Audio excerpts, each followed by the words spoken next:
आप सभी भगवान के भक्तों को मेरा नमन है। भगवान के भक्तों का सिमरन और उनके नामों का उच्चारण मात्र भी अंतःकरण को पवित्र और भगवान में सहज प्रीति उत्पन्न कराने वाला होता है। स्वर मंगल मंगले शिवे सर्वा साधिके शरण्ये त्र्यंबके गौरी नारायणी नमोस्तुते।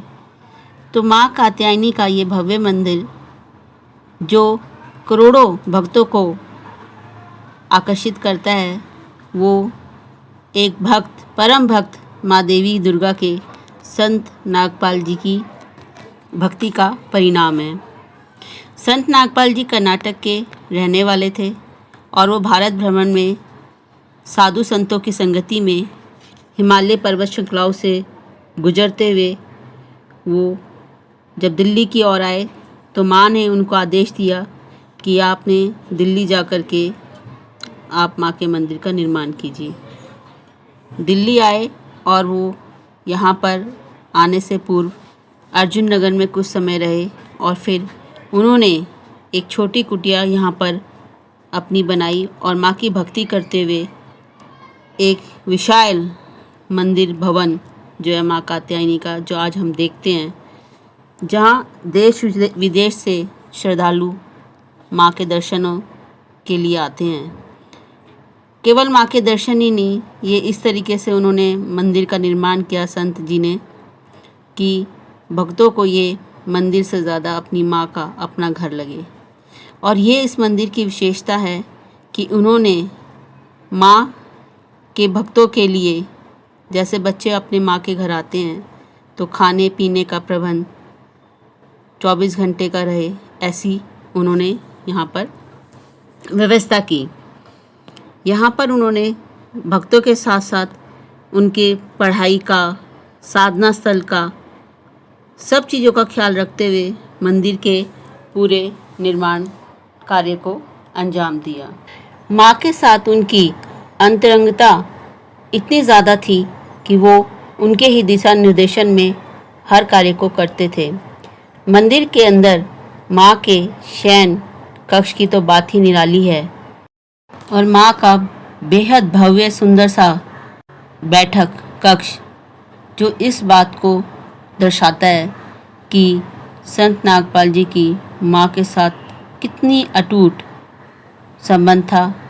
श्रद्धा और भक्ति से ज़्यादा उनका प्रेम था माँ के साथ। उन्होंने अपना सारा जीवन माँ की भक्ति में बिताया और माँ के भक्त बच्चों के लिए वो प्रार्थनाएं और उनके लिए एक आश्रय स्थल की तरह सुसज्जित किया। भक्ति के साथ साथ उन्होंने शिक्षा का भी महत्व को ध्यान रखते हुए आश्रम की व्यवस्था की। संत नागपाल जी अच्छी तरह से समझते थे, जानते थे कि अच्छे समाज के लिए अच्छी शिक्षा और भक्ति दोनों का होना बेहद ज़रूरी है हमारे जीवन में। और इसी तरह उन्होंने अपने कार्य को जो है लोक कल्याण के कार्य को अपने ब्रह्मलीन होने तक वो करते रहे। कितनी भी उनकी तबीयत ख़राब होती, वो दर्शनों के लिए अपने भक्तों के लिए उपलब्ध होते। और जैसा कि हर भक्त का एक निश्चित समय होता है, ऐसे ही एक निश्चित समय पे वो अपनी डिवाइन मदर माँ भगवती, माँ कात्यायनी में लवलीन हो गए। लेकिन आज उनकी भक्ति और उनकी प्रेम, उनकी शक्ति का प्रतीक ये भव्य मंदिर माँ कात्यायनी का, जिसमें उनकी ये चीज़ें रखी हुई हैं, ये छोटी सी उनकी ये गैलरी है, म्यूज़ियम है, तो ये बेहद खूबसूरत। और उनके जीवन को उन्होंने धर्म से ऊपर उठ कर के चीज़ों में कार्य किया। उन्होंने दिखाया कि धर्म से बढ़कर इंसानियत भी है और ये उन्होंने करके दिखाया। सब जाति को उन्होंने अपने गले से लगाया, एक समान प्रेम दिया। माँ का प्रतिरूप बनकर उन्होंने शिक्षा का, समाज कल्याण का और भक्ति का सबका तालमेल बिठाया। इस तरीके से संत नागपाल जी हमारे लिए उदाहरण है कि हम भी भक्ति के साथ साथ अपने सांसारिक कामों के साथ साथ हम अपनी भक्ति भी करें। हम अपने शरीर के कार्यों को ध्यान में रखें तो साथ साथ अपनी आत्मा के कार्यों को भी ध्यान में रखें।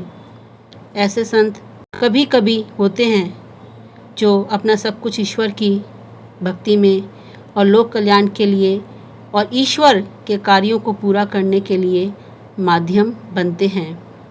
ऐसे संत नागपाल जी को मेरा नमन है, कोटि कोटि प्रणाम है। आओ हम सब मिलकर संत नागपाल जी ने माँ भगवती के प्रति श्रद्धा और भक्ति का जो बीज रोपित किया था और जो आज एक विशाल वटवृक्ष की तरह हो गया है, तो हम इसको और बढ़ाएं और उनके दिखाए मार्ग पर, माँ भगवती के मार्ग पर आगे बढ़ते रहें। कोई त्रुटि हो गई हो मुझसे तो आप मुझे माफ़ कीजिए। जय माँ भवानी।